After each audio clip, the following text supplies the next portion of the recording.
Good afternoon, good evening, and good morning from wherever you are, and welcome to our review of Superman, not 2, so we'll end the rhyming there, but Superman 2025, the new DC James Gunn universe Superman. We are now fully in the James Gunn universe. I am, of course, Super G, and I'm joined by Zex Zuther, the genius of Zeth. Just never ceases to Wow. amaze me. Look at that evil villain, and he's got a fucking parrot on his shoulder. I mean, how much more of a villain can you be? Now, well, let's get into it then. So this is the first official film of the new DC universe. We've had a few nuggets here and there that are kind of DCEU adjacent, but this is the new DCU. And just get straight into it. Sam, a brief on your thoughts before we get into it. um, okay. I have my issues with the film. Don't get me wrong, but I did like it, but not love it. And there were moments in the film that made me question so many things about this particular universe that James Gunn has created. But one of the things that I did really appreciate about this film is, first of all, Superman is a proper hero in this. Like, there's no, like, too often Superman is portrayed quite recently, even up to Brandon Roof onwards, in my opinion, in quite a dark way. And he's not Batman, and they're trying to give the Batman treatment to Superman. Superman is Superman. He's a character that brings you hope and makes he's the light to Batman's darkness. And I really like the way that was portrayed in the film. Even there was moments of jovialness, which is quite a common thing in the Christopher Reeve film, which I think they were harkening to as well. So I appreciated all of that.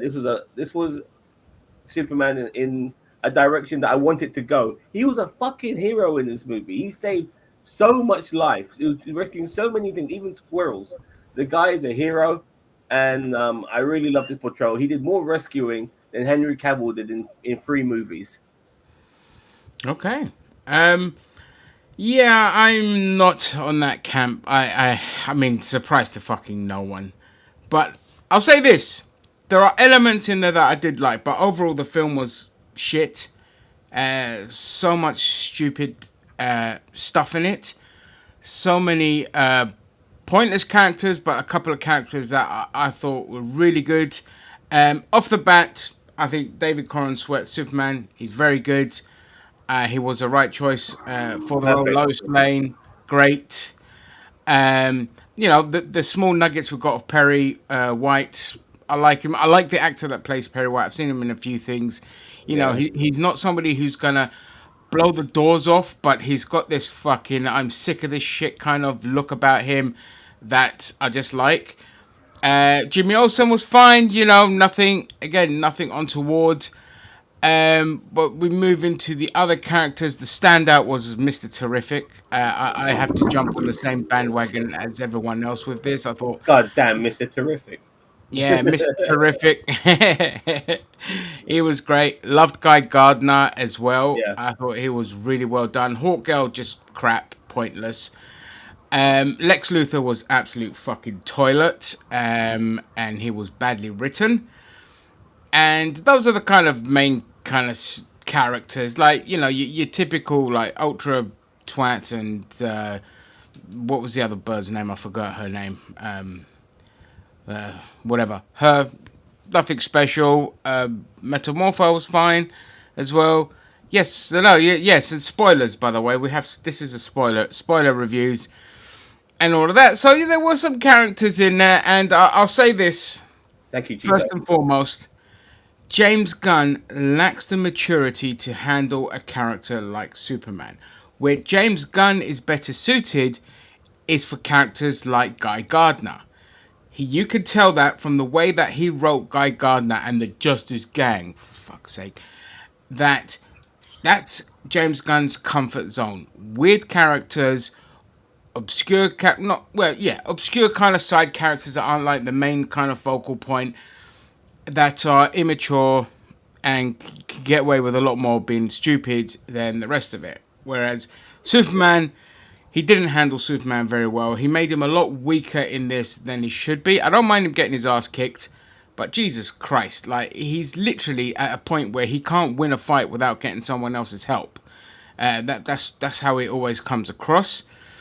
And so I didn't like how he did Superman. You know, his lack of discipline with it. Like, I mean, don't get me started on Krypto the bloody dog as well. Fucking annoying little rat bastard thing that James Gunn has to stick in all his bloody films. But we'll delve into that later. Obviously, too many jokes and too many jokes that broke up very serious moments. And one of those moments was very unforgivable because it could have been the thing that drives the whole film, but instead it's a throwaway moment. And that is, of course, the moment when it's revealed what his parents said, and it wasn't doctored in any way. That's what they actually said, and they've said it before in Smallville, and I think they also said it in Superman 4 as well, about, you know, conquering Earth, spreading your seed, and letting the memory of Krypton kind of live on, and like humans are idiots kind of thing.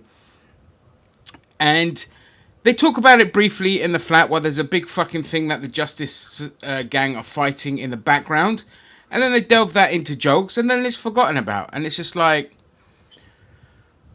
you know, touch the bond briefly again when he's having a heart-to-heart with his dad.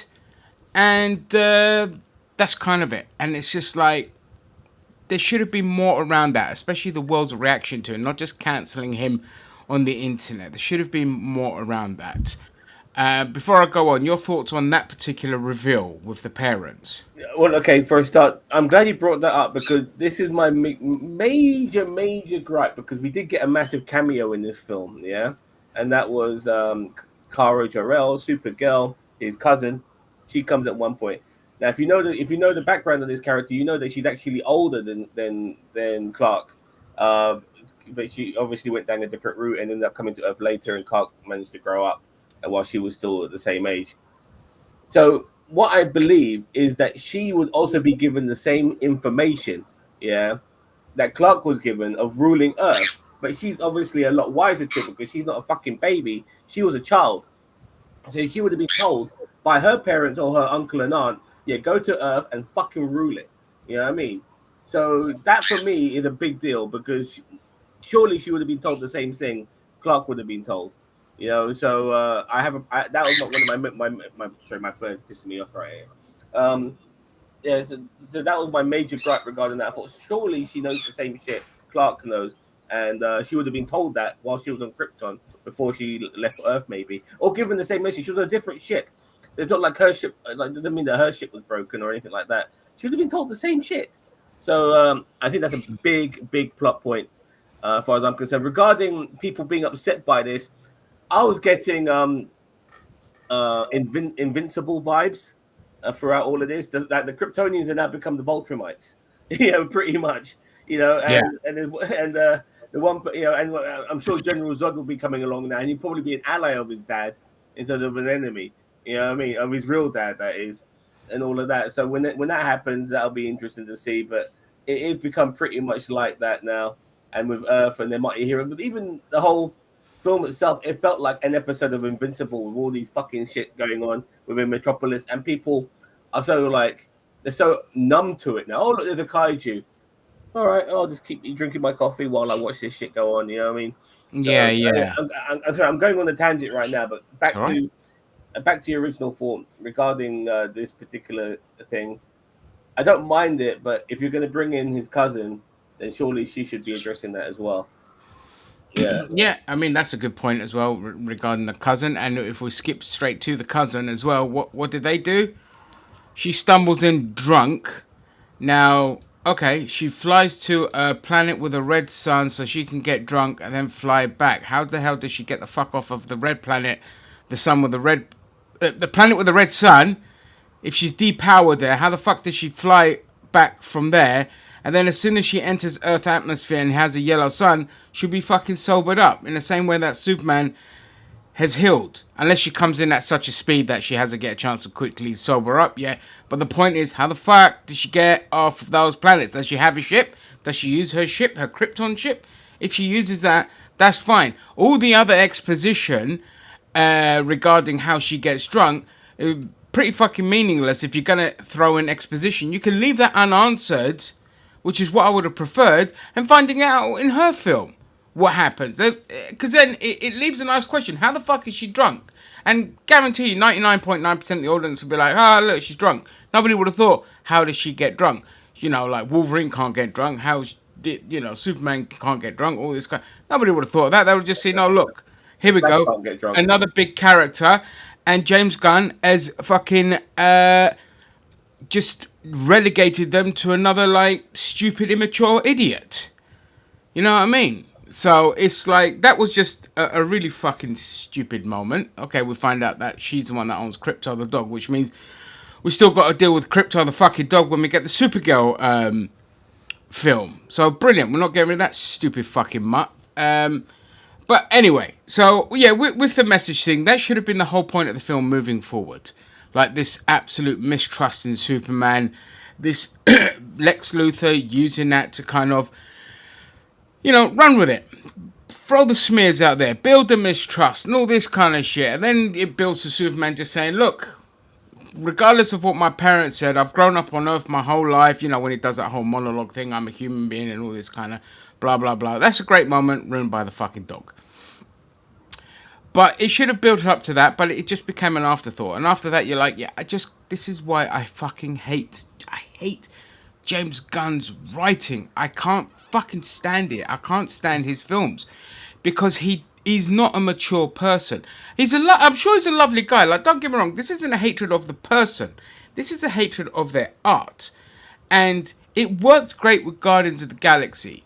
But Guardians of the Galaxy just didn't mature. It just stayed the same petty, jokey garbage all the way through. And Superman just carries on that trend. Peacemaker's the same shit. Suicide Squad 2 was the same fucking shit. And it's just like, at what point is there no self-reflection to say, okay, maybe just tone back on the fucking jokes, or maybe just sees the box office. And the problem is he's in charge now, and I think that's the problem.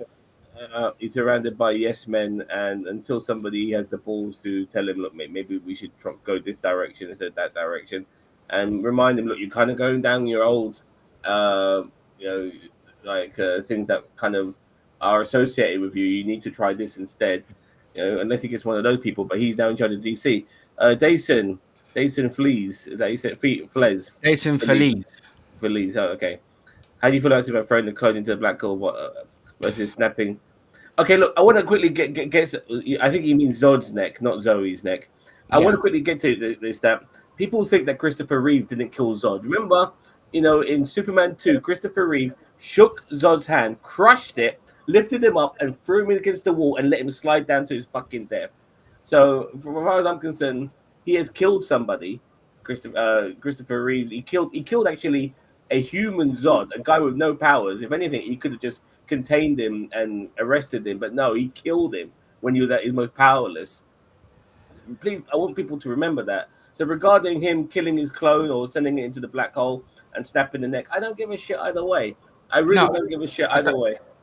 I can't stand these fucking idiots that be like, well, Superman doesn't kill. He doesn't kill anymore because of the Comics Code Authority, where they kind of stopped doing that. And that thing was only created to destroy other comic book companies that were a lot more adult and mature in themes. So, DC being the big boys at the time, along with Timely or Marvel Comics being the kind of two big boys at the time, Atlas, whatever, colluded together to create this to kind of crush their competition. So before that, I don't know if Superman killed before that, but Batman definitely fucking killed before that. Yeah, and Michael Keaton's Batman. Michael Keaton's Batman care. I don't care about them killing people. And he's thrown him into a black hole, which ultimately probably is just going to shove him into another universe somewhere, like an Earth, I don't know, 2 or 3 or wherever Ultraman was. Because it's Ultraman. So he's going to go into the universe. Sorry, what? He'll be back as Bizarro, in my opinion. Yeah, it'd be like a Bizarro, but there's Ultraman. Like, Ultraman I think he's Earth 3's Superman. Okay, so he's an actual character from another universe. So I reckon Superman. Yeah, he's just been thrown there. He's not dead. But I had no problem with Zod dying. You got no choice. some people need to be killed. There is never this idiotic bullshit choice of you just don't kill. Sometimes you've got no choice but to kill. If somebody's a genuine threat, you've got to take them out. Because even them being alive in prison, there's always that threat in your back in mind. Zod could level the whole planet. So, it was a good thing when Superman broke his neck. So that's He was about so to, yeah, I'm with he was Zam about, on that one. he What was are your about to thoughts, kill, Jason? Sorry, he go was on, about Zam. to he was about to kill that kid. He got his laser eyes out, and he gave Superman no choice. Either I die or the kid dies. You know what I Yeah, mean? yeah. There was no choice. So he protected the innocent. That's what he does. And yeah, regarding superheroes that don't kill, like for Christ's sake, how is Batman supposed to be this scary guy if he kills nobody? You know what I mean? Oh, I'm gonna get you, Joker, and I'm gonna let you go, and let you commit crimes all the fucking time. Like, Yeah, no like bollocks. I've got no issue with him not killing like thugs, but the main guys, and in a DC universe where they should at minimum have a fucking death penalty anyway, it's ridiculous. Like so, superheroes want to kill, them want to kill. It's a fantasy. Let them kill. What's this tale of morality bullshit? That's why, But that's why I love the Punisher. I love the Punisher. That's Yeah, why. Punisher he was literally the anti Batman. He was created to be the anti Batman. Say, no, I'm an anti-hero. I kill. I don't care. So anyway, moving on. Another thing that really fucked me off with this film, there was way too much exposition. You couldn't let the audience just kind of figure it out on their own. You had to literally explain everything down to the T. How like Lex, learned about Superman and did the thing and like doing all the inefficient fighting moves that he was making Ultraman do and all this kind of shit. Which, if Lex Luthor's a genius, he'd have had that programmed into that clone already to know about Superman. If you're studying Superman, if you know Superman, then you don't really need to kind of be shouting out moves like you're playing a fucking video game. But the exposition really pissed me off. Exposition in anything really dumbs down a film. Like we said, it was briefly all explained at the beginning. That's all you need. Like the audience, they're not that stupid where they need everything explained. Like you'll get some people that might need everything explained, but it's fucking Superman. These all the characters in Superman are well established. Even your Justice Gang and all this kind of stuff. We all know who they are, and if you don't know who they are, just accept. Okay, these are superheroes. They exist here. When they get their own film, we might get a backstory. But who honestly needs a backstory? Who needs another origin story of everything? I like what he did. This is the one area what I liked about James Gunn is that this is an established universe. We've had metahumans for 30 years or 300 years, however many he said. No, 300 years, I think it was. And then, like, Superman landed 30 years ago and all this kind of stuff. So we did that whole 333 thing at the beginning, which when Joe was talking about it, I was like, what the fuck is he on about? And then, obviously, you watch the film and you're like, oh, yeah. But I like that part of it. You know what I mean? We don't need starting from scratch. It's just Superman. Then you have to wait till like a fucking end credit scene to get another hero, and then another hero. You don't need that bullshit. Those days are gone. So I kind of like that we have the established universe. Your thoughts, Sam, on that kind of I part? was I was actually a bit concerned. I thought maybe we need to bring in people a little bit later on, not just from the first movie. But I have to say that even though those guys had a moment to shine here and there, um, it worked. It worked well, in my opinion. Superman was still the main character throughout this movie, regardless of other established people in this particular universe. So I had my worries were quelched, so to speak. I'm happy that it turned out okay. I want Yeah, to like I said, I want to get into some of the positives of this film. Like like I said, like I thought him being very heroic and saving people's lives all the time. It was something that we haven't seen in recent Superman films, or any film with Superman in it. He's too busy fighting bad guys than rescuing people, and I really like that. James Gunn, for me, he nailed that really well, and that's one of my appreciations of it. I like this modern version, this modern take of Superman Clark Kent. I was a bit upset that we didn't get the Clark Kent who's in public, and I wanted a bit more of that. You know, the public face of Clark Kent. The private face of Clark Kent is Superman. And so when he's around Lois or he's around his parents, he's just being himself. But I wanted that public face a little bit more. Like we hardly got any of that. And I thought, well, they put that in the marketing. So if you're going to put that in the marketing, I want to see a bit more of that. Because one of the things that made Christopher Reeve Superman so great, what is Clark Kent? You know, Literally. you know, and I want that. I want a little bit more of that. You know, so. I thought Lois Lane was a little bit undersold as well. But whatever we It was got from good, her, but yeah, you're right. A bit more investigative stuff I, outside I, of like the building. I liked her. There was a moment where her and Clark had a conversation, and she was like basically doing like an interview with him. I thought that was a really good scene because she was like she wasn't being prejudiced. She wasn't being sorry, not prejudiced. She wasn't being biased, and she interviewed him from a very neutral perspective, and I like that, and I like the way Superman responded as well. You could tell that they were a proper couple with their bickering, and all of these sort of moments. You could they've been together and all of that. But I would have felt that when it came to some of the investigational parts of who Lois Lane is, I wish it was her and not Jimmy who had this inside person. And Jimmy being this super stud, I don't get it. You know what I mean? You know what I mean? They haven't even got the most handsome actor. Don't get me wrong. Credit to the actor for like portraying a superstar. But is he gay or something? Because seriously, like you got all these women throwing themselves at you, and you don't give a fuck.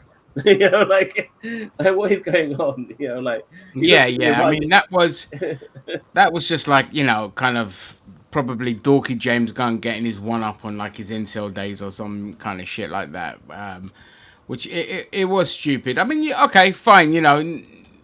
It's a kind of like I don't know. It's just one of those kind of weird, like old kind of throwbacks to like, oh yeah, the super hot chick wants a nerdy kid kind of thing, and it's just like, oh god, it's just another feather in James that Gunn's that irritating the cap. 80s movies. Yeah, You're right. such an 80s trope. Uh, And speaking of tropes, there were a few tropes that really fucked me off in this. Obviously, the can't fucking the trope of Superman. Like you see, oh my god, someone's in danger. Then you know Superman's just gonna save that one singular person and bit with a car. And I'm like, I'm sorry, you're not gonna look at Superman and be like, just casually drive away. You're still gonna be fucking panicking. The whole building like fell on you, and it just like these kind of silly little fucking tropes, and also like the old the investigative trope of like you're discovering something, but you have to look busy and walk around an office to make it look more frantic and busy than it is, rather than just sitting at a desk and be like, oh, by the way, we've just discovered this about Lex Luthor. But instead, you have to go from point A to point B, make it look like it's a busy scene, there's like chaos and all this. And then when you just got Jimmy Olsen typing the story on the computer, why the fuck has he got pens in his mouth? He's not sitting there writing different things. He's got pens in his mouth. These he are writes. such irritating tropes to me and James Gunn is just laden with. Actually, no. To be fair, I'm not going to just label that on James Gunn. That's not right. That's not fair. Too many films do these annoying kind of tropes of like, hey, you've got to make sure that the ADHD audience is always engaged in what's going on, and you have to deliver things that everything's busy with frantic editing and all this kind of shit, despite the fact it's just a simple discovery of evidence. But you've got to build this whole fucking thing around it, and it's just like, it just these things always like stick out to me. It's like CSI where everything was like busy, busy, busy, busy, busy, and all they did is just really just pressing a fucking button on a computer screen. Enhance, like you can enhance things. I'm going to get to some of the things I liked. For a start, that kaiju that looked like fucking Bowser from fucking Mario. When he came Oh out yeah. initially. Then he fucking grew up and stuff like that. I wasn't necessarily a fan of that. I wasn't a fan of the black hole universe. No, And the action scene within it, honestly, it was like, what is this? it You was know? awful. And once again, we have another. And this is the thing we're like, can you please start thinking differently, just generally? But it doesn't matter whether it be Matt Reeves or James Gunn. Can the fucking city not have to be totally destroyed for the fucking climax of the movie? Can we go down a different route, please? You know what I mean? Think of it. It's not up to me to figure it out. But what I'm seeing is you fuckers going down the same playbook. Sorry about the Zoom. Day in, day out. You know what I mean? And And all right, fine. At least you were a bit smarter by evacuating the city and all of that. So I didn't necessarily felt the sense of human loss like I did in Man of Steel at the end of that movie. But Jesus Christ, did we have to go down that fucking route again? You know what I mean? Another trope, the world-ending finale kind of thing. Yeah, Also, also, Superman and Lex didn't meet until the very end of the movie, and it was the first time they fucking met. And I wanted more interactions. I wanted this dynamic between the two of them, where they're like face to face. You know, like Lex is. He obviously knows that Superman will kill him in a heartbeat if he could. If he would, that if he wasn't the could. first time they met. They met a No, few times throughout the film. no, they didn't. If you Yeah, he watch, storms through the office to get his dog, and then when he's yeah, caught in the black hole zone thing as well, and he shoots oh the guy yeah, in the yeah. head.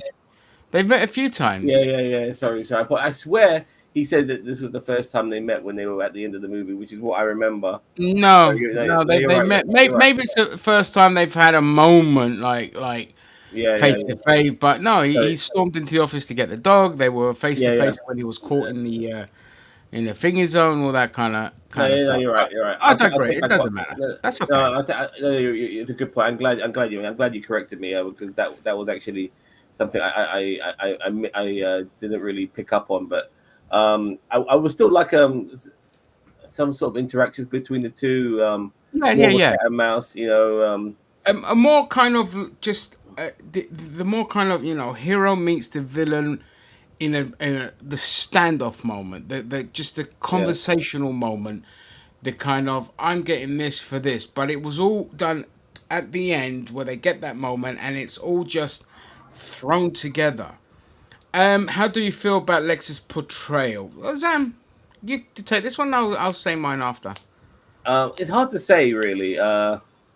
Like I think people because Nicholas Hoult is such a renowned, great British actor. Um, I had to stick that in. yeah, I think people were expecting. They were more looking at people like David Corenswet taking on Superman and stuff like that more than Nicholas Hoult because he's out of the two. He's not the nobody. You know, David Corenswet is. So they already know what we were getting with Nicholas Hoult. But I thought he did an okay job. I think there's ways to improve his character in the film. I mean, he came across as egocentric and all of that. I swear they were definitely channeling a bit of Elon Musk Oh, into 100%. Oh yeah. yeah, they were definitely channeling it, which is fair enough because Elon Musk is a wanker. So I totally get that eccentric billionaire wants to run things and all of that. So and obviously the type of guy who doesn't give a damn about people and the sort of damage that he's causing to Metropolis because he was the one who was destroying Metropolis, and that's the sort of mindset of an egocentric billionaire who wants to run shit that they don't give a fuck about collateral damage and who gets fucked over and damaging the planet and all of that, as long as they get what they want. So to a degree, I thought Lex was portrayed reasonably well.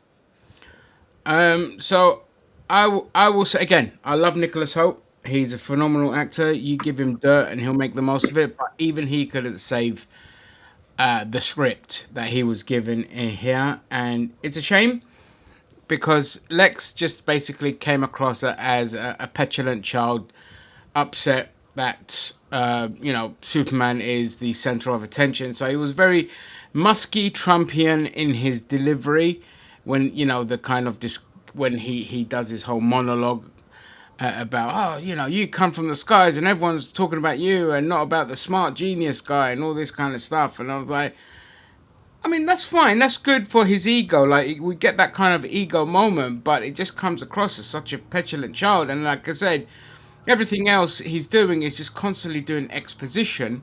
And the best moment with him is when he shoots the guy in the head. But they ruined it by saying, oh, I thought that'll take a bit longer. He said it should have just been like, oh, well, I'm just going to go find this other thing. But then we never get a moment where he's looking for Clark Kent and could get to the point of discovery where holy shit, Superman's Clark Kent. We don't get to that. It's just a throwaway line. We move on because James Gunn, much like me, ADHD, he's just fucking can't constantly just move on. Just there, move on to the next bit. But overall, this is probably one of Kevin Spacey's the worst Lex Luthor to date. But no, actually, Jesse Eisenberg is whoever that fucking Luthor was. That's the worst one. He was Then Mark she gets, Zuckerberg, basically. yeah, Yeah. and but this one's up there among the worst portrayals of Lex Luthor. And I never even liked Gene Hackman's Lex Luthor at all. In fact, Lex Luthor in the movies, for the most part, has been shit. Nobody will ever fucking top Rosenberg's Smallville Lex Luthor. That is the best Lex Luthor, and so was his dad, phenomenal Luthor. That's always the bar for me. A fucking CW show gave you the best two Luthers ever in live action, and that's the bar, and they haven't met that yet, and it's a shame. So again, but that's more because of James Gunn's writing. You know, It was just meh. like Eve Tessmacher was Lex Luthor's girlfriend, but he showed no interest in her. But you know what I really wanted, and please don't be scared here when I scream, Bird. I wanted a Miss Tessmacher. I wanted one of those. You know what I mean? You know, but we never got that, and it really fucking pissed me off. Say my Yeah. first ball with the animated series and Smallville Portrayal. I like the CW one, the guy who played Lex Luthor's nephew in Superman 4, who played Lex Luthor in the Oh, CW. John Cryer. Yeah, John John Cryer. I Cryer. never really I, watched that, so I don't know. I like that because I finally got to see John Cryer, who's always playing dorky, nerdy beta fucks, yeah, playing a supervillain. You know, in one of the greatest supervillains of all time in Lex Luthor.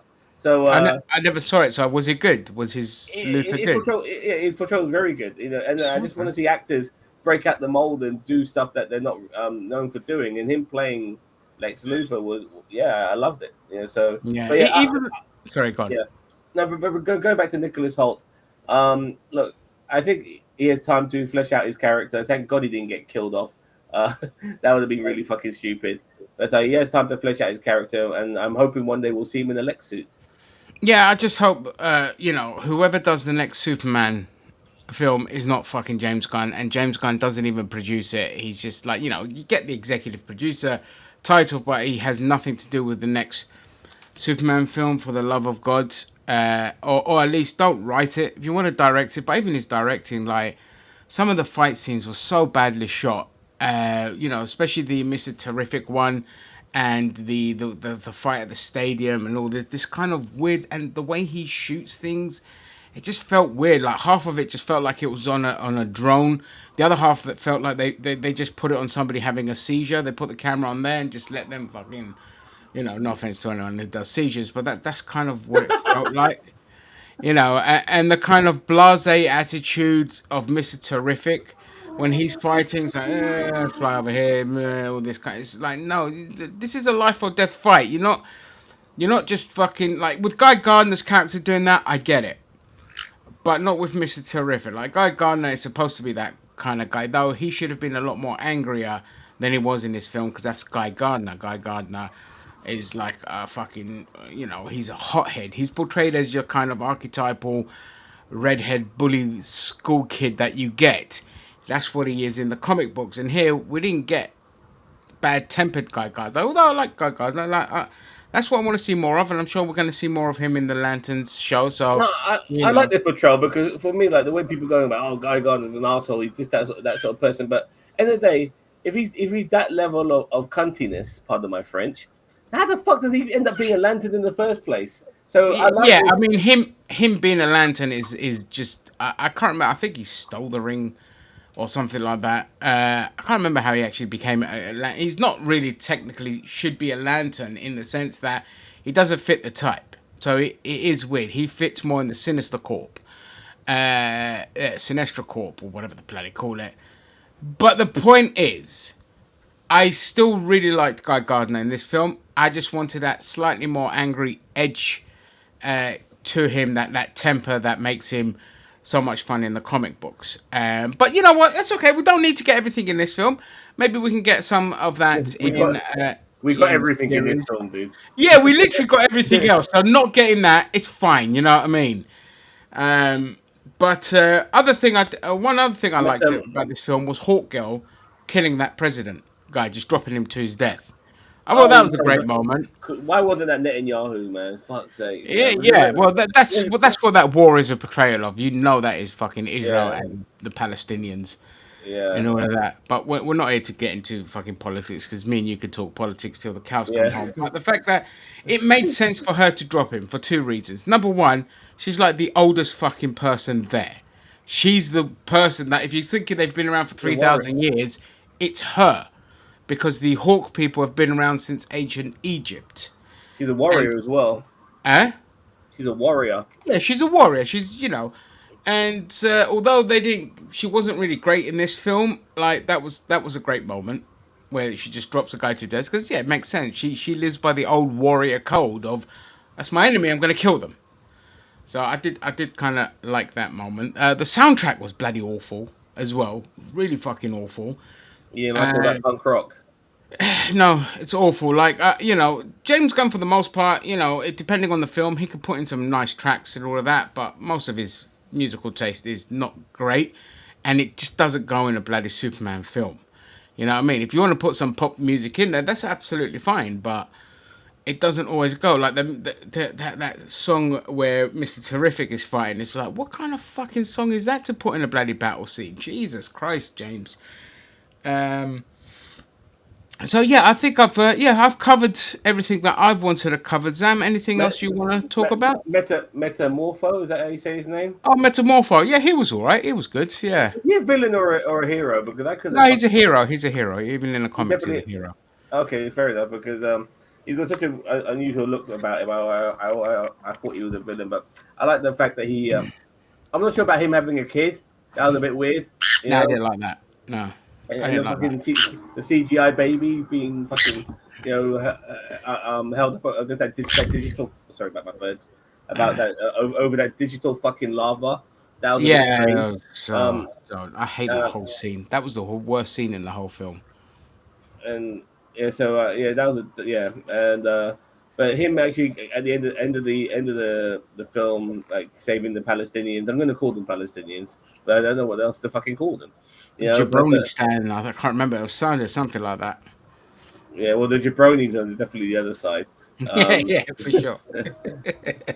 but he turned himself into a hammer and all of that. That was pretty cool. Um, I'm Yeah. just trying to.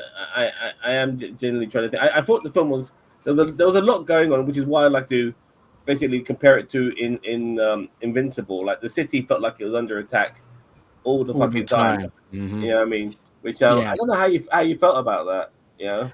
It pissed me off because at that point, the other fuel that I would have added to the fire of them not trusting Superman is send him leave the fucking city. You are always here. You always bring death and destruction.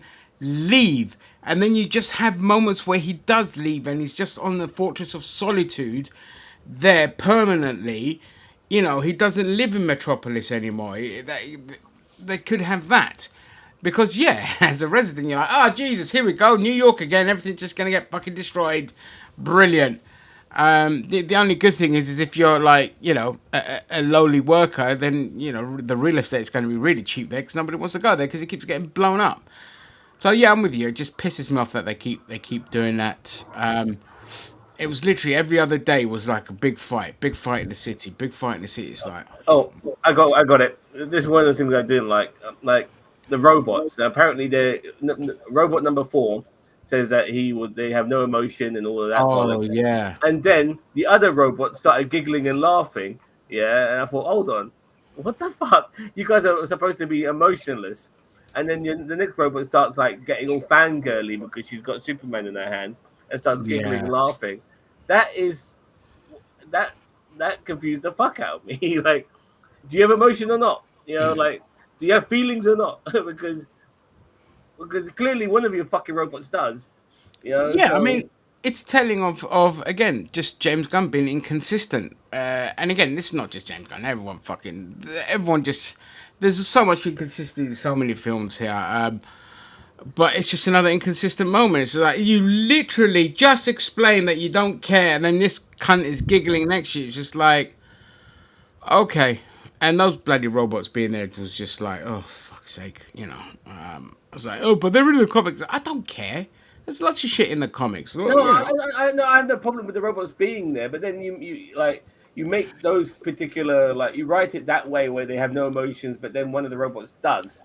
Like, Like, Yeah, fair enough. are you treating your audience like fucking idiots? You know, like you really are, because are you we're going to be aware of these things, surely, and nobody's telling Gunn this, or somebody, you know, like I know Gunn is, look, I know Gunn is in charge, but he's not like the be all and end all. There must be people above him who must have picked up on this shit. You know Yeah, what I the mean? So, executives. But what do the executives know? They're brain dead morons. You know what I mean? So so yeah, these moments do like they do piss me off. What happened to the fucking engineer, by the way? What happened to her? she was just unconscious in a sewer. That was it. Engineer, that was her name. Thank you, Sam. I forgot it. Yeah, she was And just hold on, unconscious when he flew down to the sewer. and And that was it. what I don't get is that she was suffocating him with the fucking the venom symbiote on her skin, yeah, and um and yet Superman doesn't need to breathe when he's in space, which is what I was thinking, you Yeah, know. well, that's why he was able to fight them off, because those things were more of a nuisance. What they ruined that scene was him choking and gagging when he's taking those out. It should have just been a moment where he just like pulls it all off, and then that's it. Because the rest of the audience are like, "Yeah, this motherfucking going to space. It doesn't need oxygen."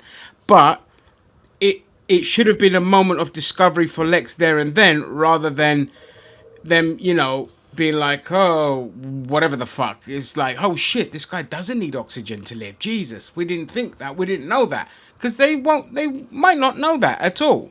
And that would have been a good moment of discovery. But the way it plays out, it's like, no, he's just fucking choking and choking those nanites out. And it's all this. And it's like, no, it should have shown how truly indestructible he is. With the nanites couldn't do shit to him. And that's why he was able to win that fight. But again, childish, stupid writing. Which is, yeah, it's a shame because it's like um, one of the one of the end credit scenes. I don't know. I know one of them is obviously him and Crypto just sitting on the moon looking at Earth in space. So it's just like, make up your fucking mind kind of thing. I I liked I'll tell you what I did like. I like the fact that Lois Lane wasn't used as a damsel in distress. This is probably the first time I can recall that happening. Um, Yeah, yeah, because it's a good trope to get rid of. It's kind of like they had her doing her thing with her team, rather than being. Well, she was in the middle of it when they found that the portal thing, and Mr. Terrific goes with her and all that. But those scenes were great. That's what I mean. Like Mr. Terrific was great, Lois Lane was great. Uh, would have liked to seen a bit more of that, the investigative side outside of like the headquarters and all of that kind of shit. But okay, it's Jimmy finds it through the way of a bird that he doesn't want to do. It's fine as well because he gives Jimmy Olsen something in the film. Those parts I didn't mind. Like honestly, I didn't mind those kind of bits. But they're not the main focal point. The main focal point was just thoroughly frustrating for me. and and like even though some people were saying they didn't like necessarily how some of the women were portrayed in the show, even though I thought Lois Lane was portrayed very well. Even Eve Tessmacher, like she, like you underestimated her. You thought she was just a superficial socialite who wanted to take selfies all the time. But what she was doing is that she was gathering information on LexCorp to Jimmy, and I like that. Those are clever things. You shouldn't underestimate anyone. You Yeah, know, yeah, absolutely. in- Instead of being like, oh, here we go, James Gunn with another brain dead bimbo in his kind of film, it's well, more there was like, a oh shit, here's James Gunn with a bimbo that's got a fucking brain screwed on, like she's like smart kind of thing. And yeah, that was a cool moment of discovery because like Jimmy, I was like, oh for fuck's sake, she's just sending me all these bloody selfies, and the Lois is like, well, hang on, mate, you know, take your dick out your pants or put your dick back in your pants for a second and look at behind the scenes. It's like a porno. You don't, you go there to listen to the music, not see the sex. No, wait, hang on, that's not right. another thing is these things I'm starting to like now is Lex's team. They pretty much like working for Lex, a lot of Yeah, them, they are like the sort of modern day version of people who work for Elon.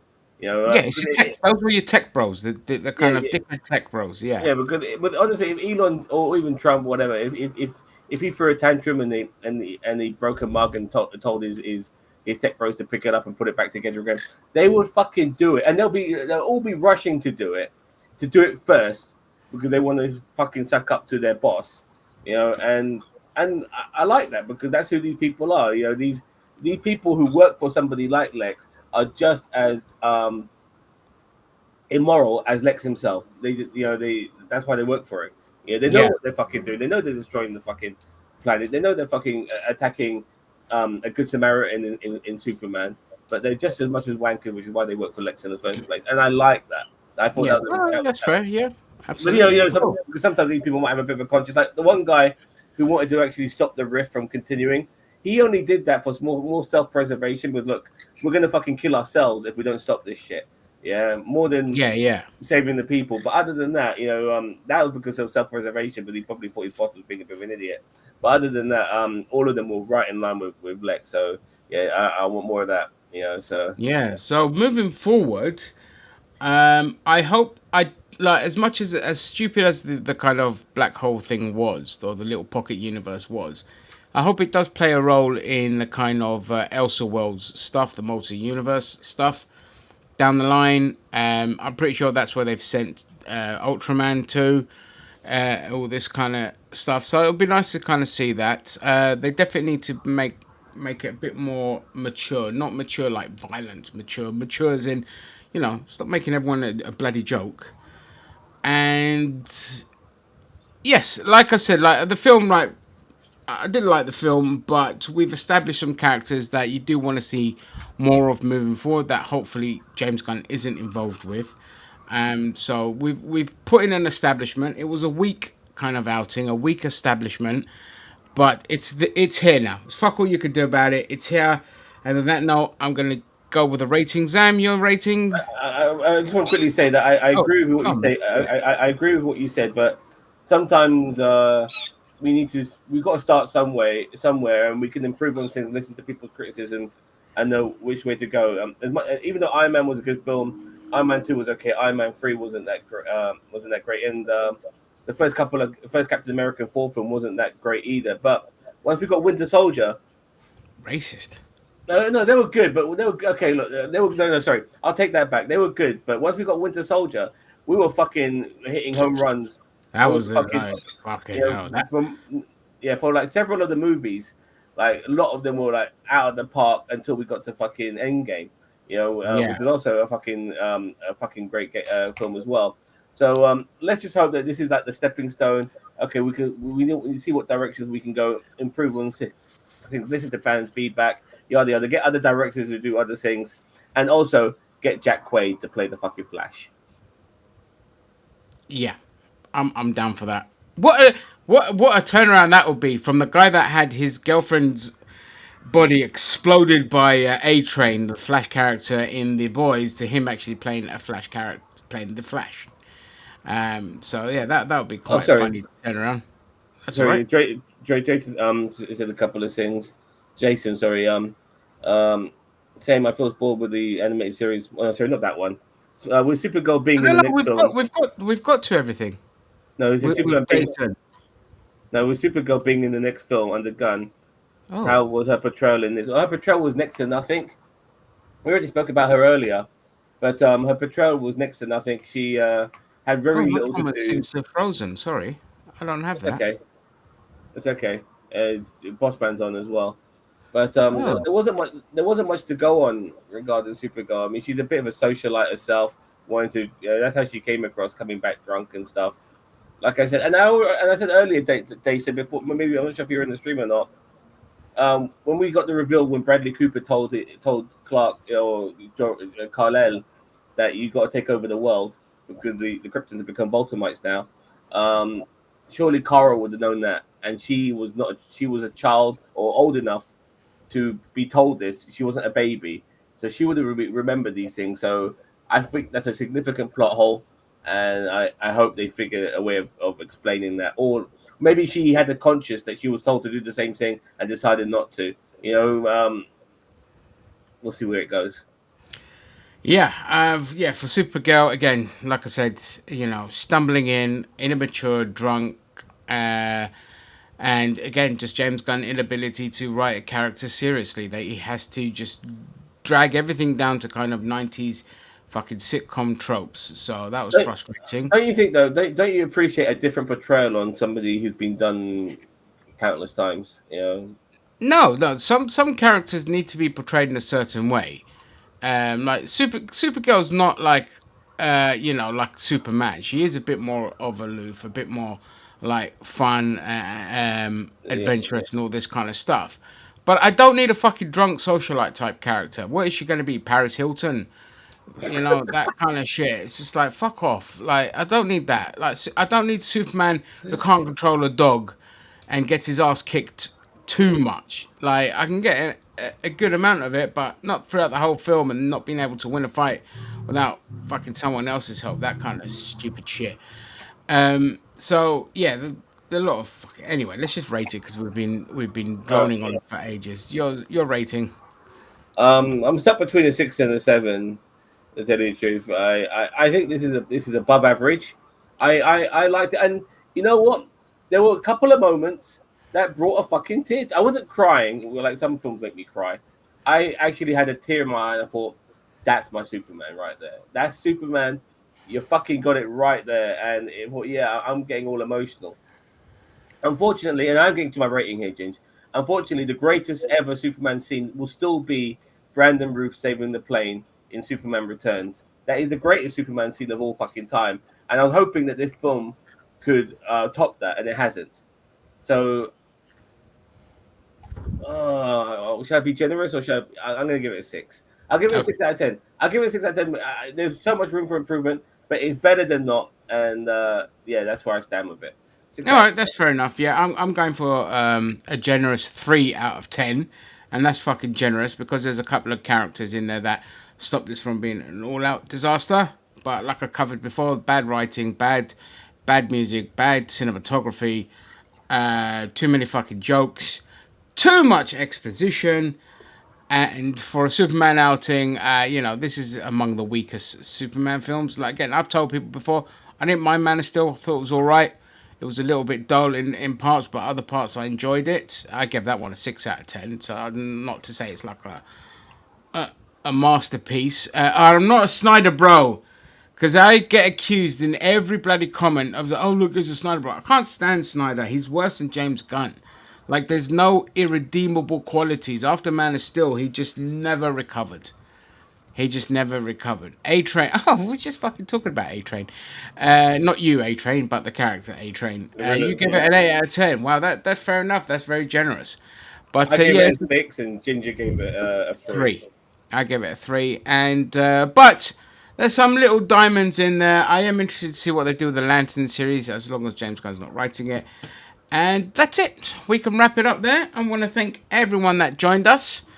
And yeah, very weak start to the DC universe. Let's hope it's only up from here. And on that Average note, start from me.